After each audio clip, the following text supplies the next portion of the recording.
Solución de un problema con ángulo de elevación. Este problema consiste en determinar el ángulo de elevación del Sol. Vamos a tener básicamente el siguiente enunciado. Calcule el ángulo de elevación alfa del Sol si una persona que mide 5 pies de estatura proyecta una sombra de 4 pies de largo en el suelo. Para ello vamos a ver la figura.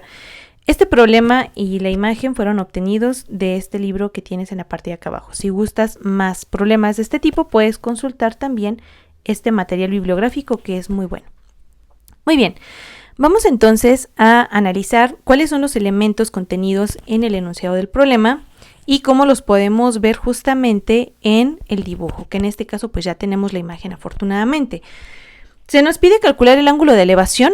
Muy explícitamente este problema sí está diciendo que se trata de un problema de ángulo de elevación y bueno, por el simple hecho de hablar del Sol, pues sabemos que el objeto que vamos a analizar pues se encuentra en la parte de arriba del observador. Entonces en este caso se nos está pidiendo determinar el valor del ángulo alfa, es decir, este pequeño ángulo que está ubicado aquí y que se forma si consideramos lo siguiente. Tenemos una persona que mide 5 pies de estatura, aquí está indicado en la imagen, y proyecta una sombra. Estamos en el supuesto de que esta sombra se va a proyectar desde luego en el suelo con una distancia de 4 pies. Es decir, esa sombra de largo tiene 4 pies sobre el suelo.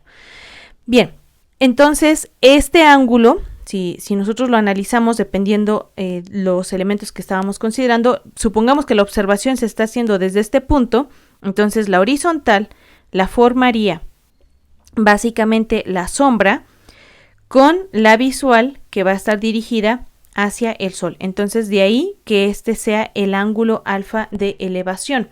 Si te das cuenta, de hecho lo podemos remarcar incluso con un color para que lo notes mejor, aquí básicamente se está formando lo siguiente, un triángulo rectángulo, que estaría de la siguiente forma, en donde nos interesa calcular desde luego este ángulo alfa, basándonos en la distancia justamente del lado que se encuentra en la parte de enfrente y el lado que se encuentra a un lado de ese ángulo. Como lo que nosotros queremos calcular realmente es el valor del ángulo, lo que nos debemos de preguntar es ¿qué me conviene? No me están pidiendo calcular distancia, es decir, no me están pidiendo calcular qué distancia existe aquí. Entonces, este dato por el momento no me interesa. Porque a lo mejor tú podrías pensar, bueno, voy a calcular esto que parece una hipotenusa. No tiene ningún sentido porque no te sirve. De a momento, en primera instancia, no te sirve. Tienes dos datos más. Analiza, entonces, para qué te pueden servir esos datos. Si tú recuerdas, existe otra forma de solucionar triángulos rectángulos y que es justamente a partir de razones trigonométricas. Recuerda entonces que tenemos varias razones trigonométricas como el seno de cualquier ángulo, el coseno de cualquier ángulo, la tangente de cualquier ángulo, la secante, bueno, en estricto orden, si nos vamos por orden, cotangente de cualquier ángulo, la secante de cualquier ángulo y la cosecante de cualquier ángulo. Recuerda que por así decirlo, estas tres serían como las bases. ¿Por qué? Porque a partir de ellas pues obtienes las de abajo también. Entonces sabemos que por razón trigonométrica vamos a tener al seno como el cateto opuesto sobre la hipotenusa, tenemos el coseno como el cateto adyacente sobre la hipotenusa en cualquier triángulo rectángulo y la tangente que es el cateto opuesto sobre el cateto adyacente. Sabemos que cotangente, secante y cosecante son al revés de las que están en la parte de arriba, pero por el momento no las vamos a utilizar porque yo creo que con estas tres que están aquí es más que suficiente. Bien, ahora, ¿por qué enuncié estas razones trigonométricas aquí?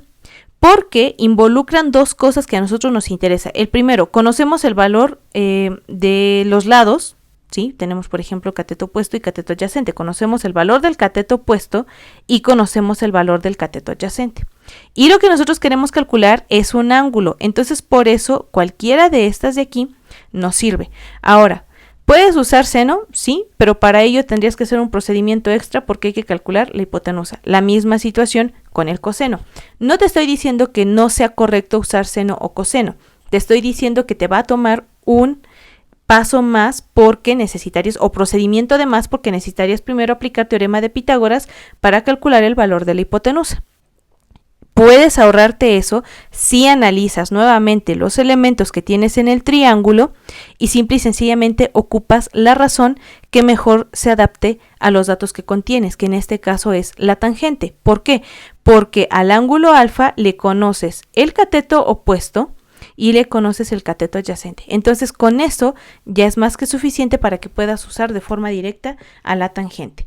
Entonces en este caso vamos a tener a la tangente del ángulo alfa que queremos calcular, no sabemos cuánto vale y es justamente lo que queremos calcular, pero sí sabemos lo siguiente: el cateto opuesto mide 5 pies y el cateto adyacente mide 4 pies. En este sentido tenemos las siguientes opciones. Lo que sigue a continuación pues es para poder calcular el valor del ángulo alfa, lo que necesitamos aplicar es realmente la operación o lo que son las razones trigonométricas inversas y que conocemos como arcos. Es decir, para que alfa se quede solita, entonces aquí vamos a aplicar arco tangente de 5 sobre 4 pies. Esto es lo que cotidianamente tú vas a encontrar como tangente a la menos 1. Realmente ese no es un nombre, o sea, no es como que sea tangente a la menos 1, es un arco, pero por comodidad y porque así lo vas a encontrar en la calculadora, lo escribimos de esta forma. Lo puedes poner de forma directa como lo estoy haciendo en este caso, o puedes tener un procedimiento alterno, que lo voy a poner de este lado. Y lo voy a ir haciendo a la par para que veas que al final de cuentas se va a llegar a lo mismo. Entonces, por ejemplo, puede ser que tú ocupes los 5 cuartos que aparecen aquí, tal cual como lo hemos venido haciendo de este lado, o puede ser que tomes la parte decimal, que en este caso la tangente del ángulo alfa sería igual, bueno, si divides 5 entre 4 vas a tener 1.25.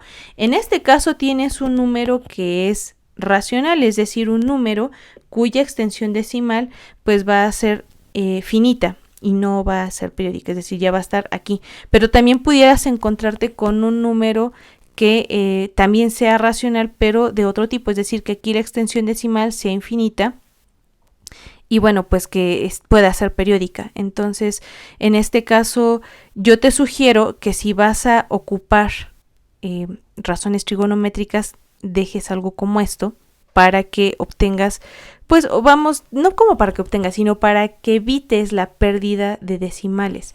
Pero por comodidad también puedes hacer esto. En ambos casos para nosotros nos va a dar exactamente lo mismo, pero pudiera ser que si aquí truncas a 1 o 2 decimales, pues tengas un poquito de pérdida de información. En ese caso yo te sugiero que preguntes a tu profesor qué es lo que debes hacer. Si tu profesor te dice que trunques a 2 decimales, bueno, pues trunca 2 decimales. Si te pide que trunques en 4, pues trunca 4 decimales. Pero eso siempre dependerá de lo que a ti se te pida en un problema, en un ejercicio o muy particularmente lo que te pida tu profesor, ¿va? En este caso, pues aplica de esta forma, ¿no? Bueno, entonces, misma situación. Entonces, alfa va a ser igual al arco tangente de 1.25, que pues a final de cuentas dijimos que lo podemos poner en la calculadora como tangente a la menos 1 de 1.25. Repito, en ambos casos vamos a llegar exactamente al mismo resultado. Entonces, para ello, vamos a ver aquí en la calculadora. Y prácticamente lo ponemos así tal cual en la calculadora. Recuerda Shift para que te active la función inversa. Aquí tenemos tangente a la menos 1 y literalmente voy a poner 5 entre 4. Y vamos a tener entonces que el valor aproximado de alfa, porque es un valor aproximado, no es como tal exacto, va a ser de 51.34 grados. Recuerda, yo estoy truncando a 2 decimales los resultados. Entonces diríamos que aproximadamente es de 51.34. ¿Qué pasa si yo lo pongo o si yo uso la parte decimal? Vamos nuevamente a ver esta situación. Nuevamente Shift, tangente inversa vamos a poner 1.25. Entonces vamos a tener que es exactamente el mismo resultado. Es decir, que alfa es de aproximadamente 51.34 grados. Ahora, en este caso llegamos exactamente a lo mismo porque, repito, en en el caso de dividir 5 entre 4, no vamos a tener mucho cambio en los decimales, pero ¿qué hubiese sucedido? Y solamente es un supuesto. Ahorita cerramos esta parte de concluir el problema. Solamente voy a hacer un paréntesis para explicarte qué sucede si tuvieras, por ejemplo, otros valores, ¿no? Vamos a suponer que tuvieras la tangente inversa de 1 entre 3. Fíjate bien cuál es el resultado. Aquí estás indicando literalmente la fracción, pero ¿qué pasa si tú dices, bueno, 1 entre 3 es igual a 0.33333? Fíjate bien qué es lo que va a pasar si tú, por ejemplo, consideras tangente inversa de 0.3 única y exclusivamente. Como podrás darte cuenta, ya hubo una variación. Ya hubo una variación relativamente grande de 18.43 a 16.69. ¿Qué pasa entonces si tomas, por ejemplo, dos decimales? La tangente inversa de 0.33, es decir, truncando a dos decimales, pues ya se aproxima un poco, pero sigue habiendo una variación de 18.43 a 18.26. A eso es a lo que me refería hace un momento cuando te decía que a veces no es conveniente hacer esto. ¿Por qué? Porque puede existir una variación en los valores de los ángulos. Estoy hablando de casos particulares como este de 1 entre 3, que, vamos, ya te diste cuenta que son tres resultados diferentes si truncas a un decimal como 0.3 o si truncas a dos decimales como 0.33. Entonces, en este caso, te sugiero que tengas muchísimo cuidado. Es decir, que no, que tengas mucho cuidado de elegir bien qué es lo que vas a utilizar y desde luego que te apegues a las indicaciones que se te den para resolver estos problemas. En conclusión, el ángulo de elevación o cuánto vale el ángulo de elevación del Sol, pues este ángulo vale 51.34 grados. Eso sería lo único que tienes que resolver. Una sugerencia que te puedo dar: en un problema de aplicación resuelve única y exclusivamente lo que se te pide. No es necesario que andes calculando otras cosas como por ejemplo cuánto mide este lado. Si el problema te dijera, como inciso A, calcule el ángulo de elevación del Sol y inciso B, pues calcule la distancia, ¿no?, que existe desde donde está la parte más alta de la persona donde se está haciendo la observación, pues a lo mejor si hubiese tenido sentido que calcularas esto de aquí, pero en este caso no lo tiene. ¿Pudiste haber calculado la hipotenusa? Sí, lo mencionamos hace un momento, y a partir de la hipotenusa pudiste haber ocupado seno o coseno. Pero, repito, yo te recomiendo que trates de ahorrarte un poco de trabajo. No estoy diciendo que haya sido incorrecto si tú primero pensaste en calcular este lado y usar seno o coseno, no lo es, pero te puedes ahorrar un poquito de procedimiento y de trabajo si analizas un poquito más con calma cuáles son los elementos que tienes y a partir de ellos que puedes utilizar.